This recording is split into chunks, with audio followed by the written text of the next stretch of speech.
কার্যত প্রচারে ঝড় তুলছেন প্রার্থীরা। যে ছবি এই মুহূর্তে আপনাদের সামনে আমরা রাখছি, হারোয়ার ছবি, যেখানে বিজেপি প্রার্থী ভাস্কর মণ্ডল চা বানিয়ে নিজের হাতেই তিনি পরিবেশন করলেন একেবারে অভিনব কায়দায়। কার্যত প্রার্থীরা তারা নির্বাচনী প্রচার সারছেন বিভিন্ন জায়গায়, সেই ছবি আমরা দেখাচ্ছি। একেবারে চেনা পরিচিত যেই ভঙ্গি, তা থেকে কিছুটা হলো বাইরে এসে সাধারণ মানুষের সঙ্গে মিশে গিয়েছেন প্রার্থীরা। প্রচারে বেরিয়ে চা বানালেন বিজেপি প্রার্থী, দোকানে ঢুকে চা তৈরি করলেন ভাস্কর মণ্ডল। হারোয়ার বিজেপি প্রার্থী তিনি চা তৈরি করে কর্মীদের খাওয়াতেও দেখা গেল ভাস্কর মণ্ডলকে।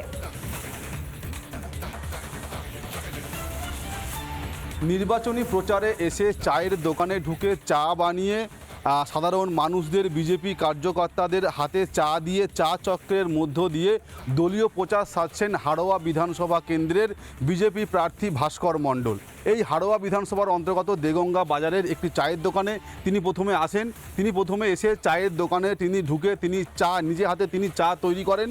তারপরে এই যে সমস্ত বিজেপির কার্যকর্তারা বা যে সমস্ত সাধারণ মানুষেরা, তাদের হাতে কিন্তু তিনি চা তুলে দেন। দেখুন, আমরা ভূমিপুত্র, আমরা যেমন মাঠে চাষও করতে পারি, চাও করতে পারি, এটার মধ্যে কোনো দেখানোর কিছু নেই। আমরা সারা বছরই মানুষের সঙ্গে থাকি। তাছাড়া আমাদের যশস্বী প্রধানমন্ত্রী, ওনাকে দেখুন, উনিও তো চা তৈরি করে মানুষকে খাওয়াতেন। সেই বার্তাটা মানুষের সামনে পরিষ্কার যে দেখুন, আমরা মাঠেও থাকি, মানুষের সঙ্গেও থাকি, এটাই আমাদের বার্তা। অবশ্যই মানুষের সাড়া আছে, মানুষ হাত তুলে আশীর্বাদ করছে। হাড়োয়াবাসীর কাছে, যে সমস্ত মানুষজনের কাছে আমরা যাচ্ছি, তারা বলছে চিন্তা করো না বাবা, এবার পরিবর্তন হবেই। চা চক্রের মধ্য দিয়ে এই হাড়োয়া বিধানসভা কেন্দ্রের বিজেপি প্রার্থী ভাস্কর মণ্ডল তিনি কিন্তু দলীয় প্রচার সারলেন। দেগঙ্গা থেকে অর্ণব মৈত্র, রিপাবলিক বাংলা।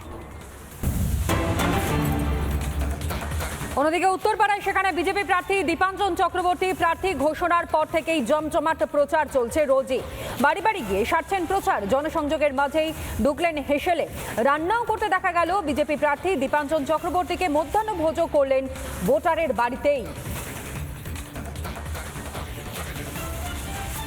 আর এই মধ্যাহ্নভোজের ছবি তুলে ধরেছেন আমাদের প্রতিনিধি পিঙ্কি, সেই ছবিও আপনাদের সামনে রাখবো, দেখুন। উত্তরপাড়ার বিজেপি প্রার্থী দীপাঞ্জন চক্রবর্তী একদম তাঁর বিধানসভা কেন্দ্রের বাসিন্দার রান্নাঘরে এই মুহূর্তে তিনি মুগের ডাল বানাচ্ছেন। দীপাঞ্জন চক্রবর্তী আদপে কি রান্না করতে পারেন? দীপাঞ্জন বাবু, আপনি কি আসলে কুক নাকি শুধুই ভোটের জন্য? আমি আজ নয়, আমি গত 30 বছর ধরে রান্না করি নিজে। কারণ বাংলার বাইরে থাকি, তো বাংলা খেতে ভালোবাসি। বাংলার রান্না, মাছ টাছ, এবং আমার ঘটনাচক্রে আমার ওয়াইফ মারাঠি, তো বাংলা রান্না বন্ধ করে দিই। হয়ে গেছে ডাল কমপ্লিট, অলরেডি কমপ্লিট, আমরা শেষের দিকে এসে পৌঁছলাম। হ্যাঁ, তো বাংলা রান্না যেহেতু আমি ভালোবাসি, আমি কিন্তু প্রাদেশিক, আমি মারাঠি রান্না খুব একটা পছন্দ করি না। মাছের রান্নাগুলো আমি করি, এবং আমার বাড়িতে যখন রান্না করি, আমার বাড়িতে একটি কাজের ছেলে আছে, রান্না করে, আমার ওয়াইফ কাউকে ঢুকতে দেয় না। আজকে আমি অন্যের হেসেলে ঢুকে পড়েছি।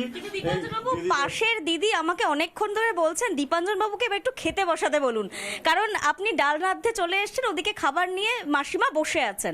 আমি খুব কম খাই, কমই কথা হবে। একটু খানিকটা প্রচারের মাঝে হেকটিক শিডিউলের মধ্যে একটু খানিকের বিশ্রাম অথবা অবসর, যেটাই বলা হোক না কেন, দীপাঞ্জন বাবু কি আছে পাতে? পটলের রয়েছে, পোস্তর বড়া, পটল ভাজা, সজনে ডাঁটা, বড়ি দিয়ে ঢেঁড়স ভাজা। কিন্তু আমি প্রথমত প্রচন্ড কম খাই, প্রচন্ড ভয়ঙ্কর কম। বোঝা যাচ্ছে ভাতের পোর্শন দেখে। হ্যাঁ, আমি এটুকুই ভাত, কারণ দেখো এখন ভাত খেয়ে বাঙালি, তো তবে একটু ভাত ঘুমের দরকার, কোথায় পাবো?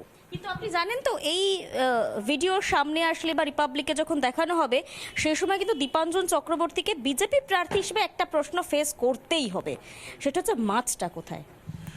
আজকে শনিবার, এবং বিজেপিতে যোগদান করার বহু আগে, বছর 30 ধরে আমি শনিবার আর মঙ্গলবার নিরামিষ খাই, আর বাকি 5 দিন আমি হার্ডকোর আমিষাশী, সাংঘাতিকভাবে আমিষাশী।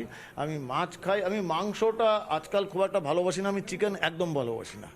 চিকেন সব শোনা যাচ্ছে যে বিজেপি আসলে মাছ মাংস আমিষ বন্ধ হয়ে যাবে বাংলায়। হ্যাঁ, যারা বলছে তারা বলতে পারবে, আমি কি করে বলবো? কারণ বিজেপির তো কোথাও, আমি তো 2টো বিজেপি রাজ্যে থেকেছি, বিজেপি শাসিত রাজ্যে, দিল্লিতে, বম্বেতে। আমি তো রেগুলার মাছ খাচ্ছি। তৃণমূলের মুখে বারবার শুনতে পাওয়া যাচ্ছে যে দীপাঞ্জন চক্রবর্তী, যিনি মহারাষ্ট্রে থাকেন, সেখানে কর্মক্ষেত্র, এবং কল্যাণীতে তার বাড়ি, উত্তরপাড়ার বহিরাগত। দেখো, আমার যে রাজনৈতিক প্রতিপক্ষরা তারাও বহিরাগত। মীনাক্ষী গোস্বামীও উত্তরপাড়ার মেয়ে নন, শীর্ষান্ন বন্দ্যোপাধ্যায় তিনিও কিন্তু উত্তরপাড়ার লোক নন, ভূমিপুত্র নন। মানেকা গুরুস্বামী কোন বাংলার মানুষ? শত্রুঘ্ন সিনহা কোন বাংলার থিয়েটারে অ্যাক্টিং করেছেন? বহিরাগত তো ওনারা রাখেন। রাজীব কুমার কোন, মানে কোথাকার ভূমি সন্তান, ভূমিপুত্র? তা তো নয়। এগুলো রাজনৈতিক দৈন্যতা, নিজেদের কাজের অপদার্থতা, সেগুলো ঢাকার জন্য এই সমস্ত ছেদ কথা বলছে। এই সমস্ত কিছু নিয়ে কখনো অবসরে, কখনো প্রচারে, হেকটিক শিডিউলের মধ্যে দীপাঞ্জন চক্রবর্তী। ক্যামেরায় অতনুর সঙ্গে পিঙ্কি, রিপাবলিক বাংলা। দার্জিলিংয়ে বিজেপি মোর্চার জোট প্রার্থী নোমান রায় বিজেপির চিহ্নে লড়বেন মোর্চার যুবনেতা রায়। প্রার্থীদের জয় নিয়ে আত্মবিশ্বাসী গুরুং। মোর্চার প্রার্থীরা পরাজিত হলে রাজনীতি ছেড়ে দেব চ্যালেঞ্জ গোর্খা জনমুক্তি মোর্চার প্রধান বিমল গুরুংয়ের। আরও একবার জানাই, দার্জিলিংয়ে সেখানে বিজেপি মোর্চার জোট প্রার্থী নোমান রায় এবং বিজেপির চিহ্নে লড়বেন মোর্চার যুবনেতা রায়। মোর্চার প্রার্থীরা পরাজিত হলে রাজনীতি ছেড়ে দেব বলেই চ্যালেঞ্জ ছুড়েছেন গোর্খা জনমুক্তি মোর্চার প্রধান বিমল গুরুং। हमारा आशा विश्वास का आधार में ही हम लोग काम करते हैं। कॉन्फिडेंस हूँ हम लोग, क्योंकि कोई भी चीज़ हम लोग आगे जाने के लिए काम करता हूँ ना, तो उसका सक्सेसफुल के लिए हम जाता हूँ। कॉन्फिडेंस हो कि आगे हम लोग जाके विजय होगा। और यहाँ पर कुछ गलत से हार गया तो मैं संन्यास ले लूँगा ना, संन्यास ले लूँगा। जो दार्जिलिंग का सीट मैंने बोला ना, दार्जिलिंग का सीट चैलेंज सीट है, वो चैलेंज मैंने एक्सेप्ट किया है। और चैलेंज 2-3 पार्टी के साथ में मैंने चैलेंज किया।